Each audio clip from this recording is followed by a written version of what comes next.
Wir stehen hier auf einem Gelände, das erst nochmal um 2 Meter aufgehöht werden musste und erstmal der alte Boden abgefahren werden musste. Und dafür hatte man den Unisee ausheben müssen.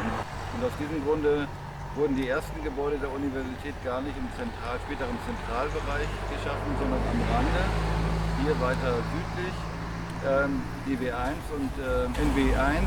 Danach, so ab 1972 etwa, fing man dann an, nachdem dieses Gelände hergerichtet war, mit den ersten Bauten im späteren Zentralbereich.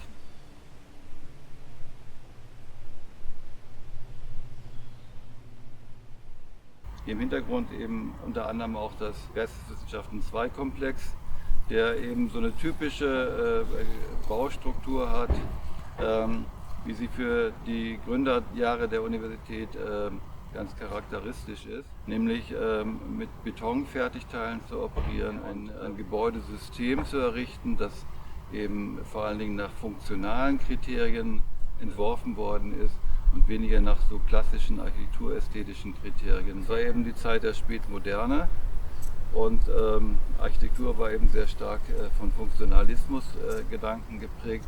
Aber bestimmte Grundfehler weisen alle Gebäude auf. Meiner Meinung nach der entscheidende Grundfehler ist, dass man eben dieser Boden, auf dem wir stehen, eben nicht als den architektonischen Grund genommen hat, von wo aus man die Gebäude erschließen soll, sondern die Erschließungsebene 4,50 Meter hochgehoben hat auf diese sogenannte Boulevardebene und alle technischen Infrastrukturen eigentlich eher in diesen Untergeschoss reingebunden hat. Sowohl die Sanitärtechnik und Heizungstechnik, aber auch eben so Parkebenen wie in diesem Gebäude beispielsweise.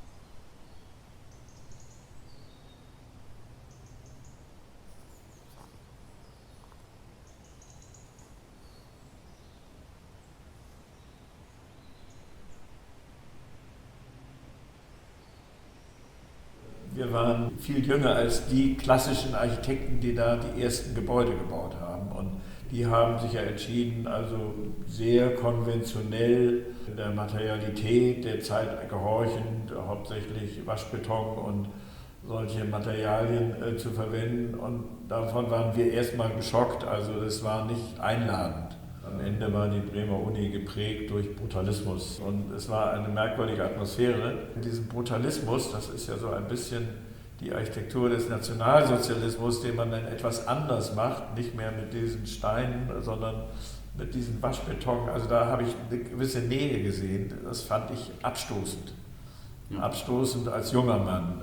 Aber wie sollte die Generation, die diese Schwierigkeiten des Verwindens vom Krieg, wie sollten die das machen? Ich habe eine große Bewunderung für diese Generation, die nach ihrer Architektur, wie mein Vater auch, eben wie mit dieser Alsterschwimmhalle, sich versuchten zu befreien. Wir brauchten uns ja nicht befreien, wir mussten ja suchen.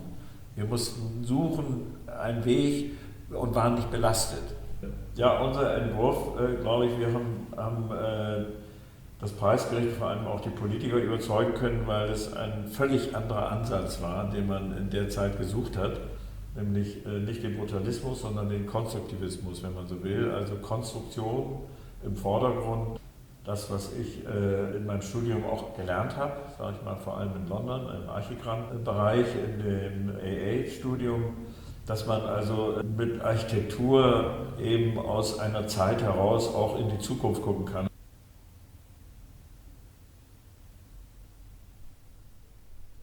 Dagegen hat man jetzt im Sportbereich dann eben eine leichtfüßigere Architektur geschaffen, die in seiner Zeit dann auch als erstes Gebäude der Bremer Universität überhaupt mal einen Architekturpreis gewonnen hat. Vorher waren das alles Gebäude, die nicht weiter architektonisch beachtet wurden.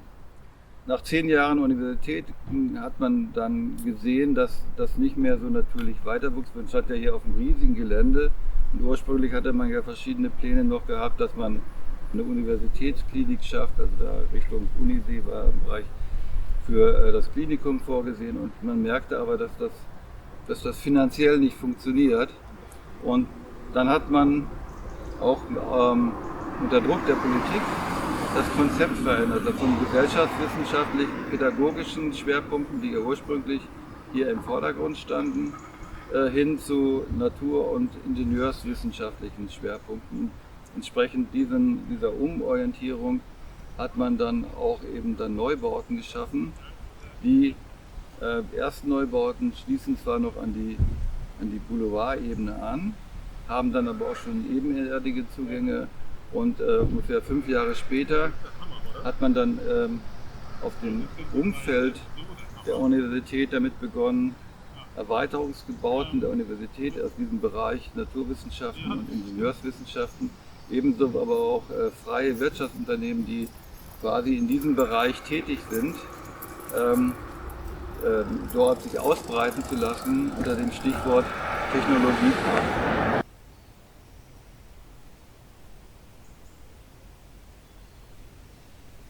Die Mensa war eben in diesem brutalistischen Stil abweisend, für die Studenten wirklich kein Ort des Treffens. Und man wollte sie aber auch nicht abreißen, sondern dass man mit alter Substanz eben auch diesmal erfrischen kann, erneuern kann. Und das war die Aufgabe, die wir gemacht haben. Wir haben dann etwas dazu gebaut und mit den Altsubstanzen versucht, einen ganz neuen Atem in die Mensa zu kriegen. Und teilweise ist es ja auch ganz schön, wenn man ein bisschen in das Gelände sich einfügt und von den Gedanken her so ein Gebäude der Topografie anpasst, mit dem kleinen See davor, der ja neu entstanden ist. Unser Zentralbereich war eigentlich eine Halle und sonst nichts. Aber ich glaube, das ist eben genau das, was die Uni gebraucht hat, also einen zentralen Punkt. Und das hat schon wieder eine ganz andere Generation in der Konstruktion, in der Architektur. Weil hier haben wir mit Werner Sobeck als Ingenieur, der hier fantastische Ideen hat, mit dieser riesigen Glasfassade, die ja sozusagen auch nur durch Federn gehalten wird, gespannt ist und die sich bewegen kann im Wind. Und das Prinzip von Werner Sobeck war damals schon, also Material muss so eingesetzt werden, dass es minimiert und optimiert wird. Und das führt eben dazu, dass diese große Glasfassade wie ein Flügel sich bewegt, im Wind auch und in den verschiedenen Temperaturen und durch diese Federn immer wieder neu gespannt wird. Das ist also das Besondere, was hier zu dem Stahlbaupreis und Glasbaupreis geführt hat bei diesem Projekt. Das hat uns sehr viel Spaß gemacht. Man geht schon auch mit der Zeit als Architekt, man entwickelt sich ja, man stellt sich selbst in Frage, man baut so ein Ding wie Uni Bremen, Sportbereich, und dann fragt man sich, ist das wirklich das, was du willst, oder willst du weiter? Und dann sieht man eben, dass der Zentralbereich einfach schon wieder weitergeht und noch anders definiert Architektur, anders definiert auch Konstruktion, Materialien, oder bei der Mensa, da ging es ja schon los bei mir in meinem Kopf mit Holzbau. Also die Mensa hat eine Holzfassade und das war mir auch wichtig, dass man sagt, wir müssen mit solchen Ressourcen sparsam umgehen, wir müssen richtig umgehen, und das ging dann langsam los. Also insofern immer wieder das Neue versuchen zu kapieren, zu verstehen, dabei zu sein, nicht abgehängt zu werden durch seine eigene Befriedigung, weil man sagt, man hat mal was Gutes gemacht, also bleibe ich da, sondern immer weitergehen in der Architektur. Das ist das, was mich eigentlich getrieben hat. Also die Uni sollte sich wirklich dann, wenn sie baut, im Bauling, nur das ist meine Aufgabe, darüber zu reden, sollte sich diesen Kriterien stellen und da auch ein gutes Beispiel sein. Der ist allmählich jetzt mit dem immer noch steigenden Druck, das ist ja nach wie vor ein sehr stark nachgefragtes Entwicklungsgebiet, schließen sich auch die letzten Lücken. Also in dem Bereich der hinter uns, wo wir jetzt uns gerade aufhalten, sieht man ja auch, wie sich peu à peu die Lücken schließen. Es ist sehr gemischt. Wir leben in einer Gesellschaft mittlerweile, die wieder stärker so Individualität betonen will. Deswegen geht es so bei den Gebäuden auch ein bisschen darum, dass jedes Gebäude das andere ein bisschen ausstechen möchte. Mit einer noch originelleren oder noch straighteren Form da für sich trumpfen möchte. Die Sparkasse ist nach hierhin gezogen. Warum auch immer. Es hat auch mit Technologie überhaupt nichts zu tun. Ne? Und das Gelände steht leer, ist verkauft worden an den Investor. Es gibt die Idee der Universität, dieses ganze Areal, dieses Dreieck da für die Universität zu nutzen. Also das müsste entsprechend umgebaut werden. Diese alte Kassenhalle so als adäquaten Entree beispielsweise. Man könnte mit alten Gebäudestrukturen umgehen. Das ist nochmal so ein zweiter Akt der Etablierung, der städtebaulichen Etablierung der Universität.